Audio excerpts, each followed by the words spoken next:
الحمد لله وكفى وسلام على حبيبه المصطفى أما بعد فأعوذ بالله من الشيطان الرجيم بسم الله الرحمن الرحيم ومن أظلم ممن منع مساجد الله أن يذكر فيها اسمه وسعى في خرابها صدق الله مولانا العظيم۔ بارگاہ رسالت میں آپ صلی اللہ علیہ وسلم میں درود پاک کا ہدیہ پیش کریں۔ اللہم صلی علی سیدنا و مولانا محمد معدن الجود والکرم وآلہ واصحابہ الکرام وابنہ الکریم وبارک وسلم صلاة دائمة سرمدا ابدا۔ اللہ عز و جل قرآن عظیم میں ارشاد فرماتا ہے، اس سے بڑا ظالم کون جو اللہ کی مسجدوں میں اللہ کا ذکر کرنے سے روکتا ہے، وہ سب سے بڑا ظالم ہے۔ ومن اظلم ممن منع مساجد اللہ، اللہ کی مسجدیں، اللہ کا گھر اس کے ذکر پاک کے لیے ہوتی ہیں، اس کی عبادت کے لیے ہوتی ہیں، اور جو اللہ تبارک و تعالیٰ کے ذکر سے اور اس کی عبادت سے روکے، اللہ قرآن میں فرماتا ہے وہ سب سے بڑا ظالم ہے۔ میرے عزیزو، تاریخ اگر دیکھتے ہیں ہم تو ہر زمانے میں معرکہ حق و باطل ہوتا رہا ہے۔ باطل طاقتیں ہمیشہ یہ چاہتی ہیں کہ اللہ کے ذکر کو روکیں، کیونکہ طاغوت شیطان جس کا ذکر قرآن میں ہے وہ ہمیشہ سے یہ چاہتا رہا ہے کہ اللہ کا ذکر کرنے والوں کو روک دیا جائے، کیونکہ اس نے اللہ تبارک و تعالیٰ سے یہ وعدہ کیا، چیلنج کیا تھا، لَأَقْعُدَنَّ لَهُمْ صِرَاطَكَ الْمُسْتَقِيمَ، اے رب میں تیرے سیدھے راستے پر بیٹھ جاؤں گا، ثُمَّ لَآتِيَنَّهُمْ مِنْ بَيْنِ أَيْدِيهِمْ وَمِنْ خَلْفِهِمْ وَعَنْ أَيْمَانِهِمْ وَشِمَائِلِهِمْ، اور میں اس سیدھے راستے پر جو بھی گزرے گا اس کو کبھی سامنے سے آ کر بہکاؤں گا، کبھی پیچھے سے آ کر بہکاؤں گا، کبھی دائیں سے کبھی بائیں سے۔ اور اللہ تبارک و تعالیٰ سے شیطان مردود یہ کہتا ہے، وَلَا تَجِدُ أَكْثَرَهُمْ شَاكِرِينَ، تو تیرے بندوں میں شکر گزار بندے نہیں پائے گا۔ مطلب یہ ہے کہ ابلیس لعین مسلسل یہ کوشش میں ہے کہ اللہ تبارک و تعالیٰ کے بندوں کو اس کے ذکر سے دور کرے، اس کے شکر سے دور کرے۔ آج بھی وہ کیفیت ہم دیکھتے ہیں کہ سب سے زیادہ اللہ کے ذکر سے روکنے کے لیے جو شیطانی طاقتیں کوشش کر رہی ہیں، مگر میرے عزیزو یہ تمہارا امتحان ہے، تمہارا امتحان ایسا کہ کبھی یہ مت سمجھنا کہ تم خالی ہو، کیونکہ قرآن پاک اللہ تبارک و تعالیٰ 21ویں پارے میں فرماتا ہے، احسب الناس ان یترکوا ان یقولوا آمنا وهم لا یفتنون، کیا لوگ یہ گمان کر کے بیٹھے ہیں کہ وہ ایمان لے آئے تو ہم ان کو آزمائیں گے نہیں، یا ان کو چھوڑ دیا جائے گا؟ جو ایمان لایا ہوا بندہ ہے وہ آزمایا جائے گا۔ ایمان اگر تمہارے پاس ہے تو تمہیں امتحان سے بھی گزرنا ہی ہوگا۔ یہ ایمان کسی حلوہ پراٹھے کا نام نہیں ہے، کھا کر کے مست نیند سو جائے، پھر اسے اس دار فانی میں، اس دنیا میں امتحانات سے گزار کر کے اپنے ایمان کی کسوٹی کو دکھانا ہوگا۔ اسی لیے قرآن یہ بھی کہتا ہے کہ تمہیں کیسے کیسے آزمایا جائے گا، وَلَنَبْلُوَنَّكُمْ بِشَيْءٍ مِّنَ الْخَوْفِ وَالْجُوعِ وَنَقْصٍ مِّنَ الْأَمْوَالِ وَالْأَنفُسِ وَالثَّمَرَاتِ، ہم تمہیں آزمائیں گے کبھی بھوک سے، کھانے کی قلت سے، اور کبھی خوف سے، ڈر آئے گا تمہارے پاس، اور پھر اللہ تعالیٰ فرماتا ہے کبھی مال و دولت کی کمی سے، وَنَقْصٍ مِّنَ الْأَمْوَالِ وَالْأَنفُسِ، کبھی لوگوں کی جان چلی گئی ہو، کثرت سے تمہارے عزیز مر گئے، یہ بھی آزمائش ہے، اور پھلوں کی کمی۔ اللہ تعالیٰ فرماتا ہے یہ 5 چیزیں ہیں جو تمہاری زندگی میں آئیں گی اور تمہیں آزمایا جائے گا، اور ان کمیوں کے وقت تمہارا ایمان دیکھا جائے گا، تم کیا کہتے ہو۔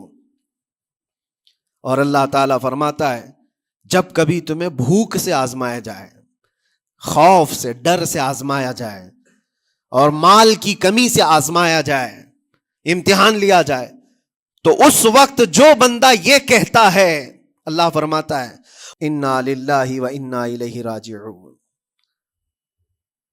اللہ تعالیٰ فرماتا ہے ان لوگوں کو یہ بشارت ہے، ان صبر کرنے والوں کو یہ بشارت ہے کہ جب ان پر مصیبت آتی ہے تو یہ کہتے ہیں ہم اللہ ہی کے ہیں اور اللہ ہی کی طرف لوٹنے والے ہیں. یہ مصیبت کے وقت یہ جو 5 چیزوں سے آزمایا گیا ہے، ان آزمائش کے دور پر جو بندہ اللہ تبارک و تعالیٰ کی اس عطا پر راضی رہتا ہے وہ صبر کے ساتھ نکل گیا ہے. آج کے دور میں بھی میرے عزیزو بے شمار جانیں ہماری درمیان سے جا رہی ہیں. آپ کو اندازہ ہے موت اتنی عام ہو گئی ہے، اتنی عام ہو گئی ہے کہ اب لوگوں کو موت پر کوئی افسوس بھی نہیں ہوتا. ہر دن خبریں موت کی سرخیاں چھاپتی ہیں. 100-200 کی موت کوئی معنی نہیں رکھتی. آج فلسطین کے نہتے بچوں میں تقریباً 45,000 لوگ سال بھر میں مر گئے.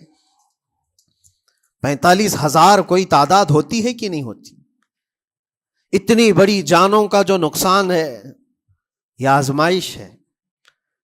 اور یہ جانوں کے ذریعے سے آزمائش تھی. مال کی کمی کی آزمائش تو ایسی ہے، ملک شام، یمن، بہت سارے ایسے ٹوٹے پھوٹے علاقے، عراق، جہاں پر لوگ کھانا اور دوائیوں سے جوجھ رہے ہیں اس طرح سے کہ وہ گھاس کھانے پر مجبور ہیں. بہت سارے ایسے علاقے جہاں پر چھوٹے بچے پھینکے ہوئے کچرے میں سے دانے چن کر کے کھا لیا کرتے ہیں. وہ اپنے پیٹ کی اس آگ کو بجھانے کے لیے دانے دانے کے لیے ترس رہے ہیں. یہ بھوک کی آزمائش ہے، مال کی کمی کی آزمائش ہے، جانوں کی آزمائش ہے. عزیزان گرامی وقار، اور پھر خوف کے ذریعے سے جو آزمائش ہے وہ ہم دیکھ رہے ہیں. آج خوف ظالموں کے ذریعے سے تم پر مسلط کیا جائے گا. ہر آدمی ڈرا سہما ہوا، ہر آدمی اپنے اندر ایک ڈر لیے بیٹھا ہے کہ نکلوں گا تو کیا ہو جائے گا. ان سب کے درمیان اللہ کی بارگاہ میں سجدہ ریز ہونے کا نام ایمان ہے. سب حالات ہوں گے اس طرح سے، اور انہی حالات کے درمیان جو بندہ اپنا سر جھکاتا ہے مولا کریم کی بارگاہ میں وہ ایمان والا ہے. آؤ اگر ایمان کی کمال کی مثال دیکھنا ہے تو کربلا کے میدان میں کون کون سی آزمائشیں تھیں. بھوک کی بھی آزمائش ہے، پیاس کی بھی آزمائش ہے، جان کی بھی آزمائش ہے، خوف کی بھی آزمائش ہے. سب چیزیں ایک ساتھ کربلا کے میدان میں آئی. رسول اللہ کے گھرانے پر، اہل بیت پر وہ کیسا عظیم امتحان تھا جب وہ 72 لوگوں کا 82 لوگوں کا قافلہ بھوک اور پیاس سے جوجھ رہا ہو. 3 دن سے ان کے اوپر کھانا اور پانی بند ہو، اور ان شہزادوں کے ایمان میں ذرا برابر بھی فرق نہیں آتا.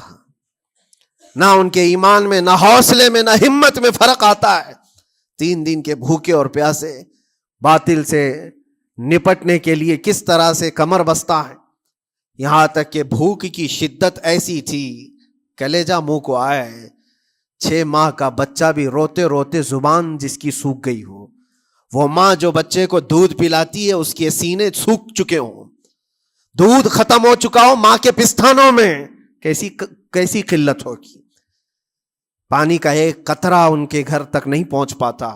ماں اپنے بچے کو دودھ نہیں پلا سکتی تھی. اس سے زیادہ کیا آزمائش تھی یہ بھوک اور پیاس کی آزمائش. پھر جانوں کی آزمائش تو ایسی، اللہ اکبر. 56 سال کی عمر کا وہ شہزادہ عالی وقار، سیدہ کائنات فاطمۃ الزہرا کا نور نظر، امام عالی مقام سید الشہداء امام حسین رضی اللہ تعالیٰ عنہ، جب میدان کربلا میں لاشوں کو اٹھاتے تھے، کتنی لاشیں اٹھائی، کبھی بیٹے کی، کبھی بھتیجے کی، کبھی بھانجے کی، کبھی بھائیوں کی، کبھی عزیزوں کی. میاں ہم اپنے گھر سے نکلنے والے ایک جنازے کو اٹھاتے ہیں تو 8 دن تک ہمارے اندر سے ہوش نکل جائے. کوئی اپنے بچے کو اپنے ہاتھوں سے دفن کر کے دیکھے پھر کیفیت پتہ چلتی ہے. امام حسین نے ایک نہیں اپنے لاڈلوں کی لاشیں اس طرح سمیٹی ہیں. ان کے جوان بیٹے علی اکبر کو جب شہید کر کے گھوڑے دوڑائے گئے تھے جسم کے اوپر سے، ٹکڑے الگ ہو چکے تھے، اس کو سمیٹتے ہوئے کون بیٹھا ہے؟ رسول اللہ کا نواسا. اور 6 ماہ کے بچے کو ہاتھ کے اندر ظالموں نے تیر سے ایسا مارا تھا کہ حلقوم پہ چلا گیا ہو، اور 6 ماہ کے علی اصغر کا خون جب امام حسین کے چہرے پر اچھل جاتا ہو، کسی باپ کے ہاتھ میں بیٹا وفات کر جائے اور پھر وہ لے کر کے خیمے میں آئے اور ادھر سے بلکتی ہوئی ماؤں کو اور بہنوں کو بھی دیکھے، ان میں بھی صبر کی تلقین دے. کبھی کبھار میں سوچتا ہوں اللہ یہ کیسے امتحانات سے گزرا تھا فاطمہ کا لال، کیسے امتحانات سے. بھوک اور پیاس کی شدت الگ، یہ جانوں کی شدت، جانوں کے جانے کا غم الگ، عزیزوں کی لاشوں کو اٹھانے کا بوجھ الگ، پھر اس پر 22,000 کا لشکر جرار سامنے، اس کا خوف لوگوں کے اوپر ڈالا جا رہا ہے. عزیزان گرامی وقار، یہ سب چیزیں کیا امام حسین کے قدموں کو ڈگمگا گئیں؟ کیا ان کے خاندان والوں کو بکنے پر مجبور کر دی؟ کیا انہوں نے سمجھوتے کر کے اپنا سب کچھ بیچ ڈالا؟ ایک خیمے کا بچہ بھی، خیمے کا ایک بچہ بھی امام حسین کا نکل کر کے آیا ہو تو مجھے تاریخ بتا دو. بلکہ تاریخ تو آج یہ کہتی ہے سر داد نہ داد دست در دست یزید، حقا کے بنا لا الہ است حسین. سر دے دیا مگر ہاتھ یزید کے ہاتھ میں نہیں دیا. حق تو یہ ہے کہ لا الہ کی جڑ کا نام حسین ہے. آج وہ امتحان قیامت تک کی تمہارے ساتھ ہوتا رہے گا، قیامت تک تمہارے ساتھ یہ آزمائش ہوتی رہے گی، کبھی بھوک سے، کبھی ڈر سے، کبھی جانوں کے نقصان سے، لیکن پھر تمہیں دیکھا جائے گا تم بکتے کتنے ہو، نکلتے کتنے ہو، ہواؤں کے پجاری کتنے ہیں، خواہشات نفس کو ماننے والے کتنے ہیں، اپنے کمفرٹ زون میں جینے کے لیے ایمان کا سودا کرنے والے لوگ کتنے ہیں. یہ آزمائش ہوتی رہے گی. میرے عزیزو، ایمان اس کا نام نہیں ہے کہ تم گھر میں آرام سے بیٹھے رہو گے اور کوئی امتحان نہیں ہوگا. امتحان تو ہوگا، آزمائش تو ہوگی. آج جو بھی حالات ہیں اس پر میں یہی کہوں گا، ایک بات ہو سکتا ہے کروڑوں مسلمانوں کے دلوں میں آج یہ نروس پن آئے، اتنے برے حالات ہوتے ہیں، اللہ ہمارے ساتھ ہے یا نہیں؟ اللہ ہمارے ساتھ ہے یا نہیں؟ ایمان ہمارا صحیح ہے یا نہیں؟ اسلام صحیح ہے یا نہیں؟ یہ شک بھی شیطان تمہارے دل میں ڈالتا ہے. کبھی تمہارے اوپر مصیبتوں کے پہاڑ ٹوٹ جائیں تو شک ڈالتا ہے شیطان تاکہ تمہارا ایمان ڈگمگا جائے. میرے عزیزو، مسلمان ہونے کا مطلب یہ نہیں ہے کہ تم صرف محلات میں جیو گے اور تخت و تاج کے مالک ہی رہو گے، ایسا نہیں ہے. ایمان والوں کو احد میں 70 جانیں بھی دینی پڑی ہے. بدر میں ان کے ساتھ جو معاملات ہوئے ہیں، فتح اگرچہ بدر میں ہوئی لیکن جنگ احد کا اگر منظر دیکھو گے، اللہ اکبر. وہ رسول پاک صلی اللہ تعالی علیہ وسلم کے شہدائی صحابہ جب احد کے میدان میں کھڑے تھے، 70 صحابہ کی ایسے جانیں گئی ہیں. اگر میں تفصیل بتاؤں تو بہت لمبا وقت ہوگا. ایک صحابی ہیں حضرت انس بن نزیر، پورے جسم میں ایک انگلی کے علاوہ کچھ نہیں ملا، کچھ نہیں ملا. شہادت کی ایک انگلی سے ان کو پہچانا گیا. حضرت سعد بن ربیع، یہ ایسے صحابی ہیں جن کا پیٹ پورا پھاڑ دیا گیا تھا اور 12 نیزے مارے گئے تھے. وہ سید الشہداء امیر حمزہ بھی تو اسی احد کے میدان میں شہید ہوئے، جن کو بھالے سے مارا گیا اور چیر کر کے ان کا کلیجہ چبایا گیا تھا. عبداللہ بن جہش اسی میدان میں انتقال کیے ہیں، جن کے جسم کے 80 ٹکڑے کر دیے گئے تھے اور ہر ٹکڑے کا ہار بنا کر ظالموں نے پہنا تھا، ہار بنا لیا تھا جسموں کے. یہ سارے منظر احد کے میدان میں ہوئے. اور کون سے ایمان والے؟ وہ رسول اللہ کی اقتداء میں نماز پڑھنے والے، حضور پاک کے چہرے انور کو دیکھنے والے. جب ان کے ساتھ یہ آزمائشیں ہو سکتی ہیں تو ہم کون سی گاجر مولی ہیں؟ ہمارے ساتھ بھی آزمائشیں ہوں گی. جس کا جیسا ایمان ہوگا ویسا وہ امتحان بھی دے گا، اسی امتحان سے وہ گزارا جائے گا. مگر میں آج کروڑوں مسلمانوں کے دلوں کے بارے میں یہ بات کہنا چاہتا ہوں کہ اگر نروس پن ہے کہ یہ حالات ایسے کیوں ہیں، حالات ہر زمانے میں ہوتے رہیں گے. ستیزہ کار رہا ہے ازل سے تا امروز، شرار ابو لہبی سے چراغ مصطفی. یہ ہماری تاریخ ہے، یہ تاریخ ہے میرے عزیزو. اللہ تعالیٰ قرآن میں فرماتا ہے تِلْكَ الْأَيَّامُ نُدَاوِلُهَا بَيْنَ النَّاسِ. یہ دن ہیں جو ہم لوگوں کے درمیان پلٹتے رہتے ہیں. کبھی تم بادشاہ بنو گے، کبھی فقیر بن جاؤ گے. اور آج جو تخت پر ہیں ہو سکتا ہے وہ کل ڈگر ڈگر گھوم رہے ہوں. آج جن کو طاقت کا نشہ ہے، ہو سکتا ہے وہ بھیک مانگنے پر بھی مجبور ہو جائے. لیکن ایک بات یاد رکھنا، نروس پن اپنے دل میں آنے نہ پائے. ان حالات سے دیکھ کر کے گھبرا نہ جانا. ایمان تمہارا سچا ہے، اللہ کل بھی تمہارے ساتھ، آج بھی تمہارے ساتھ. بس تمہاری عبادت میں فرق آنے نہ پائے، تمہارے سجدوں میں کمی ہونے نہ پائے، تمہارے ایمان میں تزلزل آنے نہ پائے. اللہ ایک ہے تو ایک ہے، اللہ سچا ہے تو سچا ہے. میں نے اللہ کو نہیں دیکھا لیکن اللہ پر ایمان ضرور ہے. یہ یقین اور یہ عقیدہ تمہارا مضبوط رہے. ہاں ہمیں معلوم ہے، کچھ لوگ ہم سے پوچھتے بھی ہیں، اللہ تبارک و تعالیٰ پوری کائنات کا مالک، جس نے ہر چیز پیدا کیا اور اس کی عبادت کرنے والے ہو آپ، لیکن پھر اسی اللہ رب العزت کی یہ مسجدیں کیوں ڈھائی گئی؟ کیوں مسجدوں کو ختم کیا جا رہا ہے؟ اللہ کے ذکر کو روکنے کے لیے طاقتیں پوری مسجدوں کو ڈھانے کی کیوں بات کرتی ہیں؟ پھر اللہ کچھ کیوں نہیں فرماتا؟ میرے عزیزو، یہ کائنات ہے جس کو اللہ نے اسباب پر بنا کر بھیجا ہے اور تمہیں عمل کے لیے بھیجا گیا ہے. تمہارا عمل دیکھنا ہے، تم کتنے پابند ہو، تم کتنے اپنی حفاظت کرتے ہو، تمہارے ایمان کی، تمہاری عبادتوں کی، تمہاری مسجدوں کی. تم مسجدیں خالی کر کے گھوم رہے ہو، فجر کی نماز میں اپنے گھروں پر سوئے ہو، اور پھر اللہ کے گھروں کی حفاظت کی بات کر رہے ہو کہ مسجدیں ڈھائی جا رہی ہیں، مسجدوں پر آکرمن ہوتا ہے. یہ ساری باتیں کیوں؟ تم جب ان صفوں کو خالی کر دو گے، یہ مسجدیں چیخ چیخ کر پکارتی ہیں اللہ کی بارگاہ میں. پل بھر میں بنا لی، شب بھر میں بنا لی مسجد تو ایمان کی حرارت والوں نے. من اپنا پرانا پاپی تھا، بچپن سے نمازی بن نہ سکے. مسجدیں بڑی بڑی شاندار بنا لینا اور اس کو آباد نہ کرنا، یہ بھی تو ظلم ہے.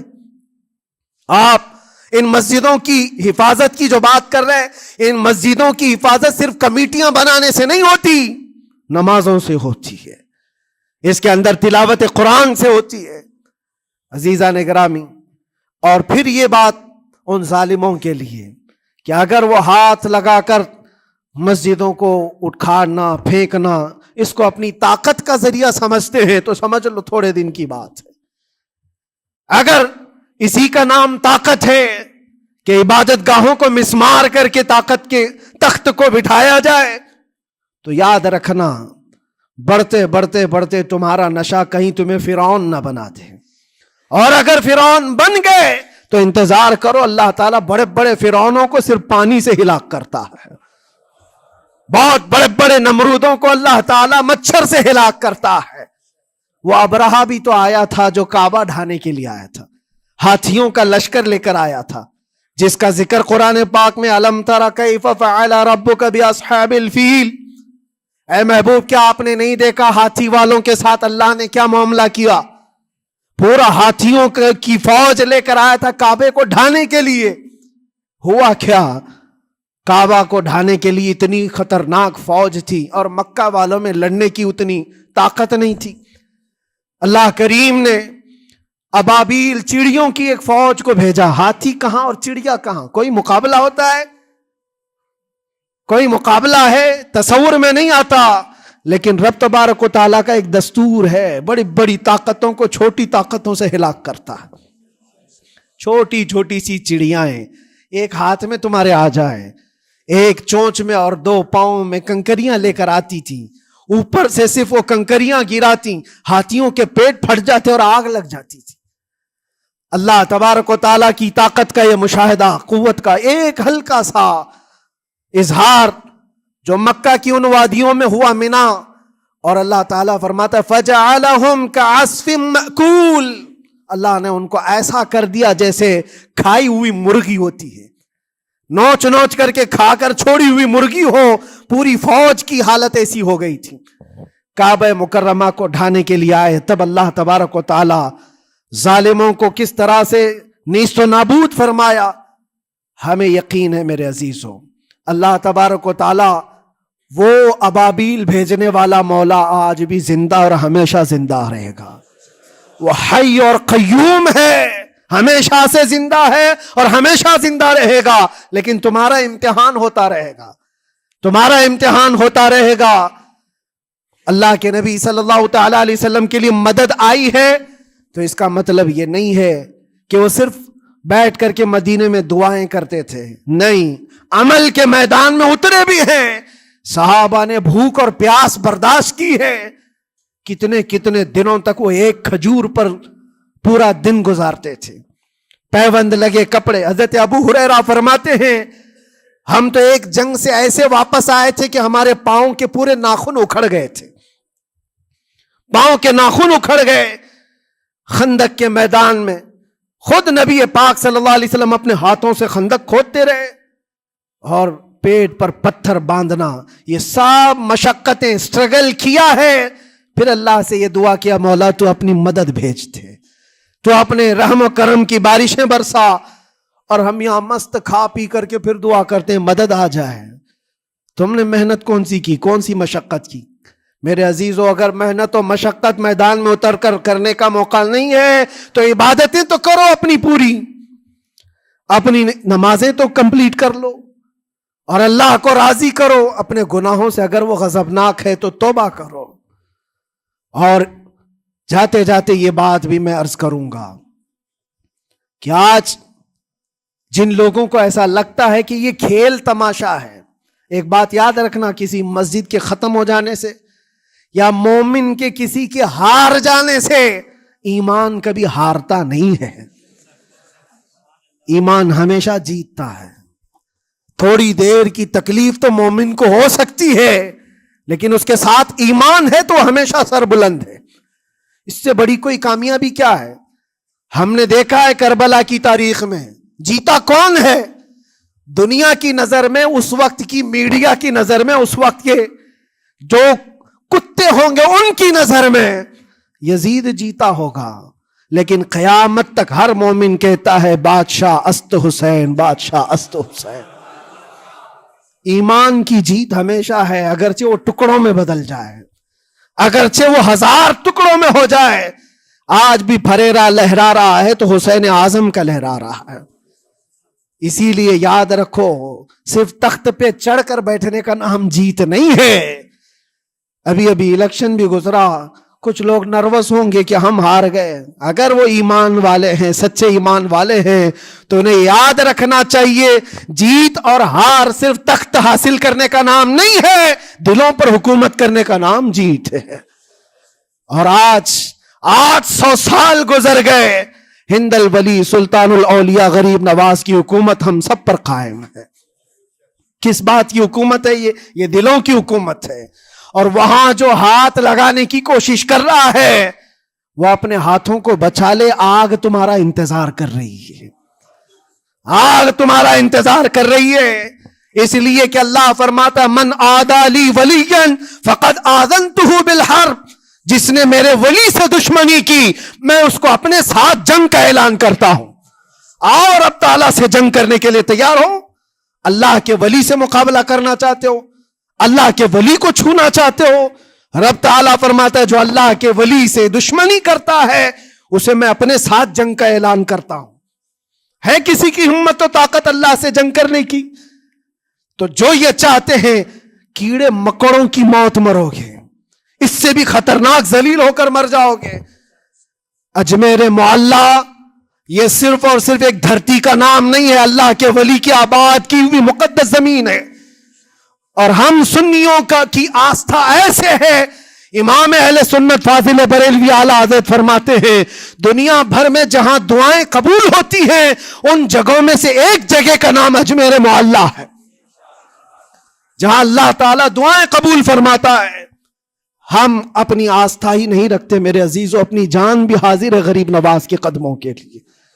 اس لیے میں کہنا چاہتا ہوں سرکار غریب نواز رضی اللہ تعالیٰ عنہ کے رکشک، یہ لوگ اگر یہ سمجھتے ہیں کہ مسلمان بکھر گئے ہیں، ٹوٹے ہیں، بکھرے ہیں، ان کے پاس کوئی طاقت نہیں، کوئی سیاست نہیں، اور ہم جس کو چاہیں آکرمن کر کے ختم کر دیں، ہو سکتا ہے ہم سب کو مار ڈالو تمہاری طاقت کے ذریعے، لیکن وہ غریب نواز ہے۔